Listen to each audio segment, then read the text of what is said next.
So welcome. We're going to be talking about our child development paper. So for those of you who are here, I am recording and I will be posting this later for your classmates who are not able to come. So I've got kind of a PowerPoint set up to go over the basics, and then if those of you who are attending live have questions, you're welcome to ask them, but I want to kind of make sure we cover the basics first. So again, this is about your final paper, although I'm happy to ask any other questions that you have, or answer any other questions you have. So we'll go over the rubric last, but I wanted to kind of go over each section that you should have in the paper to make sure you are clear on it. So you do need an introduction. Remember that the goal of this paper, the purpose of this paper is you're describing something, a website probably that's designed for parents. It's giving parents advice. So that needs to be your initial parenting source. So that's what I'm going to call your parenting source. That's how I'm going to refer to it. It's not an academic source. It's something that is kind of telling parents something about child development. And the goal of this paper is to evaluate it. Are they giving good advice? Does the research support their advice? Do they use research in their advice? And how can we check and test whether their advice actually works? And so that's kind of the framework for what I want you to be doing in this paper. So in your introduction, you need to start by introducing your source. So, you know, source XYZ, parenting.com is a website designed for. Talk a little bit about what the purpose of your source is. So it's a website designed to give parents advice. It's a website designed for teachers.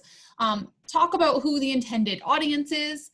The second point is really important. You need to identify what the goal of the website is. So, you know, what are they trying to do? Are they just trying to help parents get better, deal with problem behaviors, things like that? And most importantly, the last point, you need to figure out kind of what argument the website is making. You know, some of you picked very broad websites that just talk about parenting in general, and I said pick a specific focus. You need to pick something that the website is arguing. And even if it's only a little piece of the website, then focus your paper on that. So it might be something like the website's arguing that using positive discipline like rewards leads to better child behavior compared to using punishment. So something like that is a specific claim that the website might be making that you will evaluate in your paper. It could also be, you know, the website argues that co-sleeping is the best way to fix children's sleeping problems. Whatever it is, identify kind of one thing that the website is trying to say, and it should be a specific argument, not just the website is telling you about parenting. Those kind of general statements aren't really something that you can critically evaluate. Pick one thing that the website is arguing and make that argument. In your introduction and throughout your paper, make sure that you cite the parenting source, right? You need to acknowledge the source. Even if you're critically evaluating it, you need to actually acknowledge it. Okay, so the next part is the critical analysis, and here you need to talk about the strengths and weaknesses. So strengths might be, you know, this source really, you know, promoted a specific type of parenting that seems to be good. This source acknowledged and cited empirical research in their claims, so it's evidence-based, you know, things like that. And then the weaknesses should be things that the source maybe didn't address or got wrong. So it's definitely problematic if the source gives false information or dangerous kind of information or guidance. But if you're struggling to find a weakness, think about things that maybe might be related to whatever the topic is that the source didn't cover. So maybe, you know, if your source is on positive parenting and reinforcement and reward, you might say, well, you know, the website didn't talk about the possibility that if we, you know, give kids rewards for every small behavior, they might lose their intrinsic motivation. You know, so you can kind of take a step back and talk a little bit broader to help find weaknesses. But in your weaknesses, I want you to do more than just present, to have a weakness that's bigger than just the way they presented the information. Like the fonts were too small and I didn't like their pictures. Those are pretty kind of weak weaknesses, right? I want you to think a little more critically about the content and are there things that they missed or things that they got wrong?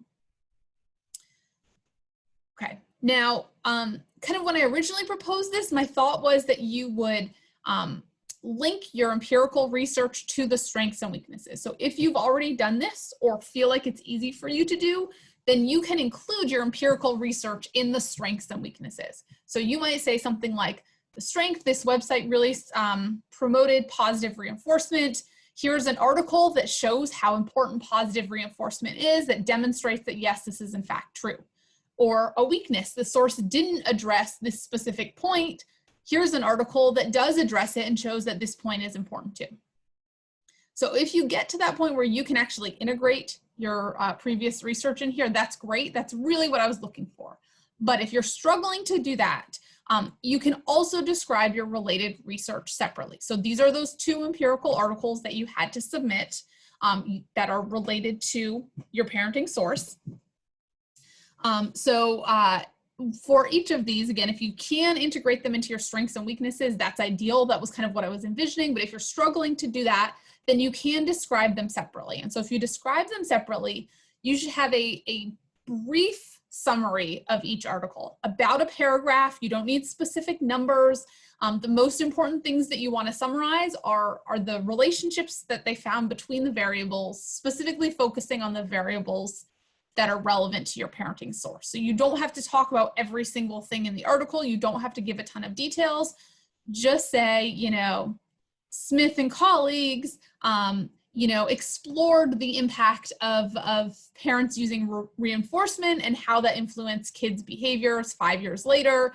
And they found that the kids who got a lot of reinforcement had better behavior. That's kind of the level that you need to summarize, not a ton of detail. No more than a paragraph, no specific numbers of participants or numbers in the results, just how the variables are related. So for each, you're going to do that for each one of those. And after you summarize, you want to talk about how that article is related to your parenting source.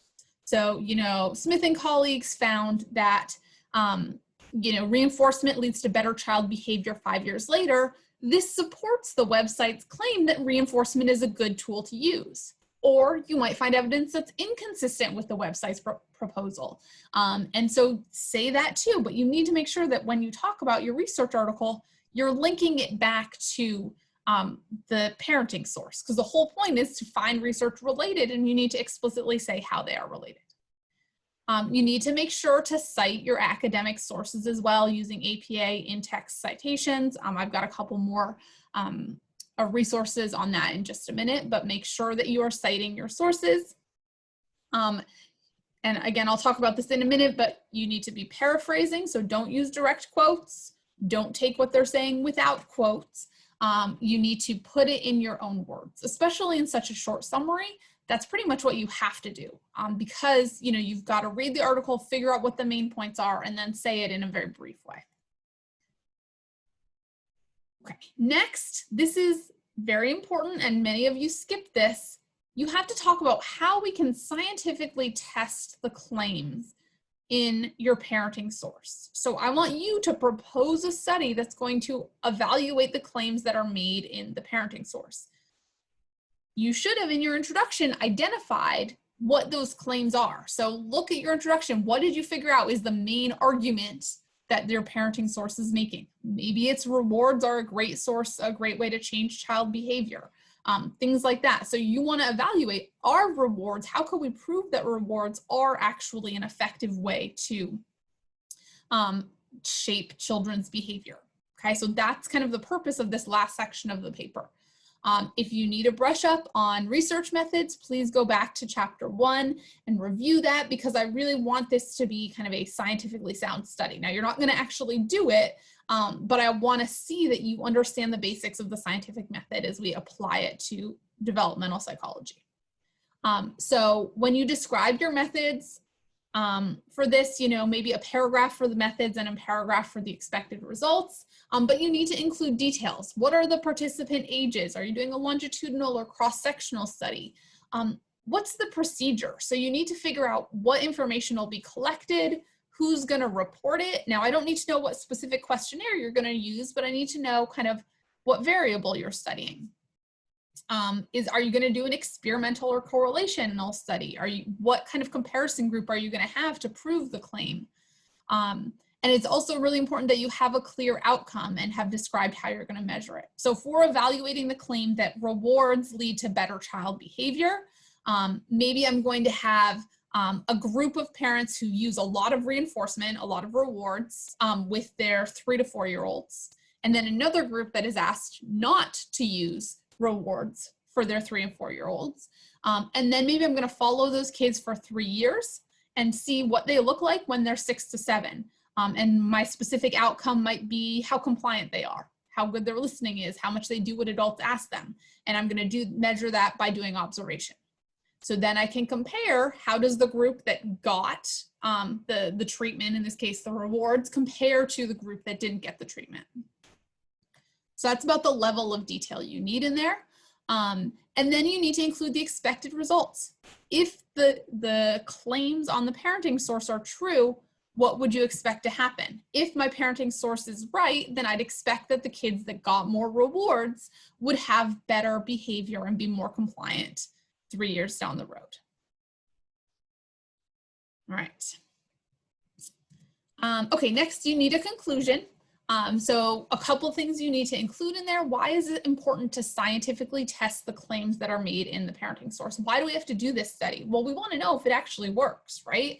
And so that's essential. What would it tell us? It would tell us about, you know, what kinds of parenting techniques work, why it's good or bad to use reinforcement, things like that. I also want you to make some conclusions about the source in general. So does this source provide useful information to parents, and what might we change to make it a better source?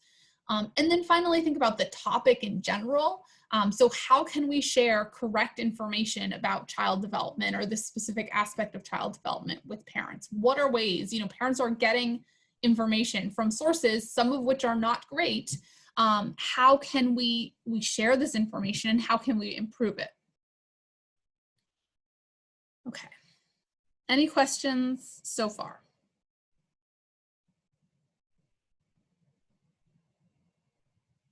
Okay. Finally, a couple other notes. You need to paraphrase and cite your sources. Paraphrase means you need to put it in your own words. Rephrase it. The best way to do this is to read a paragraph, cover it up, and then without looking at it, write the sentence that you want to say. You still, even if you put it in your own words, you still need to cite your source.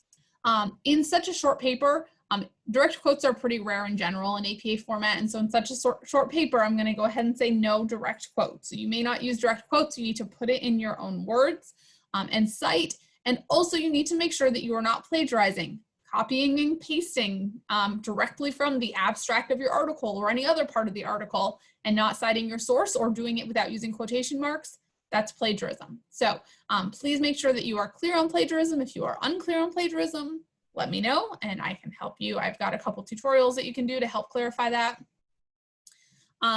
Other things, this paper needs to be an APA style. Now we haven't spent a ton of time on that, but there are resources on our Moodle page. And so you can go look at those. I've got a couple examples in the next few slides. You do need a title page, an APA style title page. You do not need an abstract, even though that's technically APA style. You don't actually need an abstract for such a short paper. You should be using in-text citations, which means that in the text, you cite the author and the year only, the author's last names and the years. You should not put the title of the articles or the journal or the author's first names. None of that goes in the text. Either you put everything in parenthetical citations, author's last names and years, or you mention the author in the text and put the year in parentheses. You also need a references page. So your references should be your parenting source. You need to cite that website, plus your 2 empirical articles. That's all you need. You should have already submitted these. If you need to revise them, you're welcome to email them to me and I'll send you feedback. But you do need to have those 3 things cited. And then finally, you have your, I've got a link here to APA style. If you look, Purdue OWL, and then also the APA website has some great links to APA resources. Okay, let's see, just kind of a brief kind of idea of what your paper should look like. This is roughly what your title page should look like. Your title is bolded, your name, and then this is, you're not gonna have an abstract, so really the heading for your introduction will be the title of your paper again, and then you'll jump right in. You can see some of these parenthetical citations. So you've got the author's last names and the year, and there's more details on Moodle about exactly how you cite it. And then you also need a references page. So again, this is an idea of what your references should look like. The 2 empirical articles will be journal article references. Your source will probably look something like this YouTube reference. That'll be a little bit weird. That's a little less traditional. Okay, I'm gonna stop sharing my screen for just a second. So I got a question about when this is due.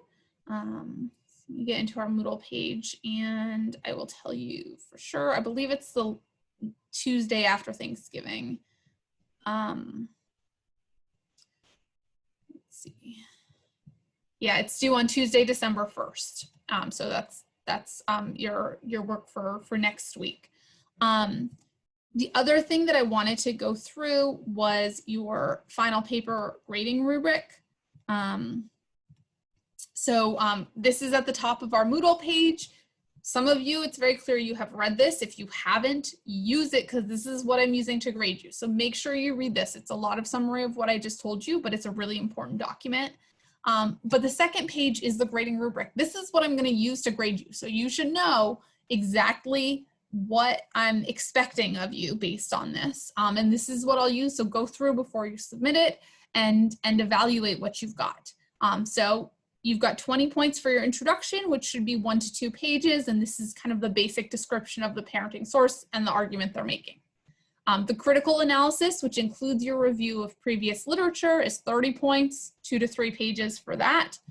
And then the scientific evaluation of the claims, how you test it, why it's important, what you'd expect, is another 30 points and should be another 2 to 3 pages. So several of you left this out of your outlines, and so that would be 30 points off your paper just off the bat. So please make sure you don't forget this component because it is an important component. And then you've got 10 points for APA formatting, and then 10 points for kind of critical thinking and writing, kind of generally kind of how high quality is the assignment. Okay, so are there any questions before we stop recording? Are you going to post the PowerPoint that you just showed us? Yes, I can do that. I was going to post the video, but I can post the PowerPoint as well. Okay, thank you. Yeah. Other questions? Is it due at a certain time on December 1st or just by 11:55 still? 11:55, just like all your other assignments. I think that week you have one discussion forum, a short test because you've only covered one chapter, and then this assignment. So that's the last week's work. All right. Okay, any other questions? All right, I'm going to go ahead and stop recording.